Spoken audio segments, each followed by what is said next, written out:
Კაპიტული მძღოლების შეხვედრა თბილისის მიკროავტობუსის ადმინისტრაციასთან უშედეგოდ დასრულდა. მძღოლებმა კომპანიის ხელმძღვანელობას მათი ძირითადი 4 მოთხოვნა გააცნეს.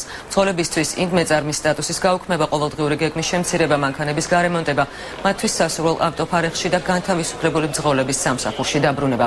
მოლაპარაკების შემდეგ მძღოლებმა განაცხადეს, რომ მათი მოთხოვნების დაკმაყოფილებას მხოლოდ ნაწილობრივ დათანხმდა ადმინისტრაცია. ამიტომ გაფიცულები აქციას ხვალ დილის 11:00-დან უკვე თბილისის მერიასთან განაახლებენ.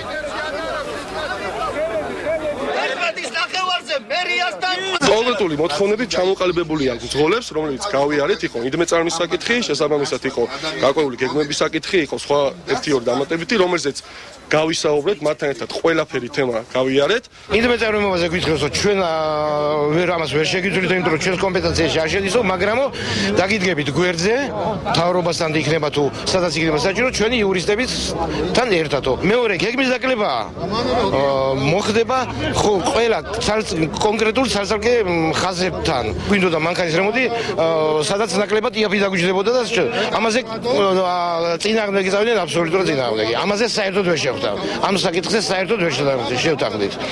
მეოთხე იყო ერთი საკითხი, რაზეც კიდე შევთანხმდით, ასე თუ ისე მძღოლები, გაგდებული მძღოლების დაბრუნება უკან. გადაწყდა რომ ხვალ 11:30-ზე თბილისის მერიასთან იმართება აქცია და გაფიცვა გრძელდება დღეს და ხვალ შედეგების მიღებამდე. შედეგი რეალურად ვერ იქნა დადებული ამ შეხვედრის შემდეგ, ვინაიდან ეს იყო მოსაუბრებელი, ეს ადამიანები გააწყვილების მიღები პირები არ არიან.